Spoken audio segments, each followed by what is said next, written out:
நாம் இந்த காணொளியில் காண இருப்பது ஆர்டிஜிஎஸ் அல்லது என்இஎஃப்டி. இதன் மூலம் பணம் செலுத்துவது எப்படி? ஒருவருக்கு, அதாவது டெல்லியில் இருக்கிற ஒரு நபருக்கு அல்லது ஒரு கம்பெனிக்கு, நான் இங்கே எடுத்துக்கிறது பணிக்கர் ட்ராவல்ஸ் இந்தியா லிமிடெட்னு. இது டூர் ட்ராவல்ஸ். இப்போ நம்ம டூருக்கு பணம் கட்டினா கூட இந்த மாதிரி ஆர்டிஜிஎஸ்லேயும் இல்லை என்இஎஃப்டி மூலிமாவும் பணம் கட்டினா நம்ம பணத்துக்கு உத்தரவாதம். அதே நேரத்தில் என்னென்னா, மிக குறைந்த சார்ஜஸ் தான். பார்த்திங்கன்னா அது 40,000க்கு ₹9.56 தான் கமிஷன். இது எஸ்பிஐயில் இருக்கக்கூடிய ரேட்டு. இது பார்த்திங்கன்னா ஆர்டிஜிஎஸ் என்பது ரியல் டைம் செட்டில்மெண்ட்டு. நாம் இப்போ பணம் போட்ட உடனே அவங்களுக்கு அந்த நிமிஷத்துலேயே அந்த அக்கௌண்ட்டில் ஏறிடும். அதேமாதிரி நேஷ்னல் எலக்ட்ரானிக் ஃபண்ட் ட்ரான்ஸ்ஃபர், இது என்இஎஃப்டின்னு என்று சொல்லுவாங்க. இது நீங்கள் படிக்கிறதுக்காக கூட, அதாவது அப்ளிகேஷன் அனுப்புகிறோம் அப்படின்னா ஆர்டிஜிஎஸ் மூலிமா, இப்போ சென்டாக்லாம் அப்ளை பண்ணுறது ஆர்டிஜிஎஸ் மூலிமா தான் அனுப்ப முடியும்.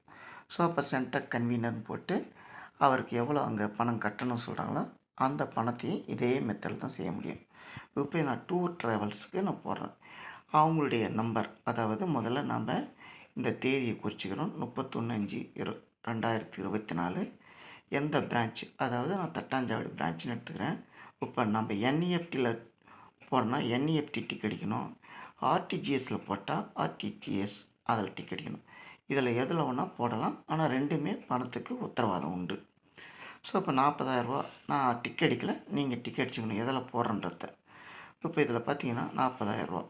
அது 40,000ன்றது எழுத்தாலையும் என்னால் எழுதணும். அதுக்கடுத்து எழுத்தால் 40,000 எழுதியிருக்கேன். இது என்னுடைய அக்கௌண்ட்லேருந்து எடுக்க சொல்லி, அதான் என்னுடைய அக்கௌண்ட்டு, இங்கே லக்ஷ்மணன்ற ஒரு அக்கௌண்ட்டு. அந்த லக்ஷ்மண் அக்கௌண்ட்டுடைய நம்பர் அதில் கொடுத்துருக்கோம். அதாவது டெபிட்டிங் இந்த அக்கௌண்ட் 0000 போட்டு 5483274221. இதில் அந்த அக்கௌண்ட் மூலிமா அனுப்பும்பொழுது ஆட்டோமேட்டிக்காக அதிக கமிஷன் போகாது. அதன் பிறகு பார்த்திங்கன்னா அந்த பணிக்கர் ட்ராவல்ஸுடைய பேர், பெனிஃபிஷியரி பேர், அதுக்கடுத்து அவங்க அக்கௌண்ட் எங்கே வச்சுருக்காங்கன்னா நியூ டெல்லி. அப்போ அதனுடைய ஐஎஃப்சி கோட் எஸ்பிஐஎன், அந்த ஐஎஃப்சி கோட் அது 4 0 இருக்கும், 691. அந்த பெனிஃபிஷியரி அக்கௌண்ட் இதுதான் கீழே இத்தனை 0 போட்டு அதில் நம்பர் வந்திருக்கும். ஸோ அதன் பிறகு பார்த்திங்கன்னா எவ்வளோ அமௌண்ட் அனுப்புகிறோம், 40,000. அதுக்கு சார்ஜஸ் ₹9.56.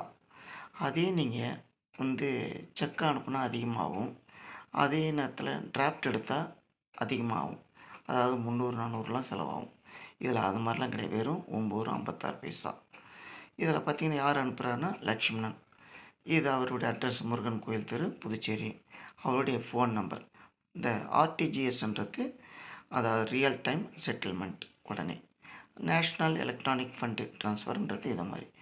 இதே தான் நாம் இந்த லெஃப்ட் சைட்லேயும் அனுப்புகிறோம். இதில் பார்த்திங்கன்னா அந்த டேட்டு, எந்த பிரான்ச்சிலேருந்து நம்ம அனுப்புகிறோம், எவ்வளோ அமௌண்ட்டு, யாருடைய அக்கௌண்ட்லேருந்து எடுக்கிறோன்னா லக்ஷ்மண் அக்கௌண்ட்லேருந்து எடுக்கிறோம். ஸோ பணிக்கர் ட்ராவல்ஸுக்கு கொடுக்குறோம். இதே நம்ம செக்காக கொடுத்தீங்கன்னா செக் நம்பரை போடணும். நான் செக்காக கொடுக்காத பணமாக கொடுக்கறதுனால, அதாவது அக்கௌண்ட்லேருந்து எடுக்க சொல்கிறதுனால இதில் செக்கு வராது, அந்த அக்கௌண்ட்லேருந்து அந்த நம்பர் டெபிட் ஆகிடும். இதில் பார்த்திங்கன்னா எஸ்பிஐஎன், அந்த அவங்களுடைய ஆர்டிஜிஎஸ்க்கு அனுப்பக்கூடிய நம்பர் இது, நியூ டெல்லி, 40,000, ₹9.56 கமிஷன். அப்போ அது 40,009.56 அப்படின்னு. ஸோ இதுதான் நம்ம ஒரு அக்கௌண்ட்டுக்கு ஆர்டிஜிஎஸ் மூலிமாவும் இல்லை என்இஎஃப்டி மூலிமாவும் பணம் அனுப்புவது என்றது மெத்தடு. நீங்கள் சென்டாக்கு இதே மெத்தடு தான். சென்டாக்கு 5,000 கட்டுன்னு சொல்லுவாங்க. 5,000 போட்டுட்டு சென்டாக் கன்வீனர் புதுச்சேரின்னு போட்டு நம்ம அக்கௌண்ட்லேருந்து அனுப்புனா உடனடியாக அவங்க அக்கௌண்ட்டுக்கு போயிடும். பணத்துக்கு பாதுகாப்பு மிக முக்கியமானது. அது ஆர்டிஜிஎஸ் மூலிமா பண்ணும்பொழுது எந்த சிக்கலும் இருக்காது. அதே நேரத்தில் நாம் நம்மக்கிட்ட எந்த டைமில் எடுக்கிறாங்களோ அதே டைமில் அவங்களுக்கு போய் சேர்ந்துடும். ஸோ செக்குன்னா 4 நாளாகவும் 5 நாளாகவும், டிராஃப்ட்டும் அதே மாதிரி தான், அதை கிளியரன்ஸ் போய் வரது. ஸோ அதெல்லாம் லேட் ஆகும். இதெல்லாம் அப்படின்னா உடனுக்குடன் நம்ம ஃபண்டு ட்ரான்ஸ்ஃபர் ஆகக்கூடிய மெத்தட். இதே மாதிரி தனிநபருக்கு அனுப்பலாம், இல்லை ஆர்கனைசேஷன் அனுப்பலாம். எல்லாமே இதே மெத்தடு தான். இது எல்லா பேங்க்லேயும் இதே மெத்தடு தான். ஸோ ஒரு பேங்க்குக்கும் கமிஷன் ஒன்றா வித்தியாசமாக இருக்குமே தவிர, ஆனால் அதிகமான தொகை இருக்காது.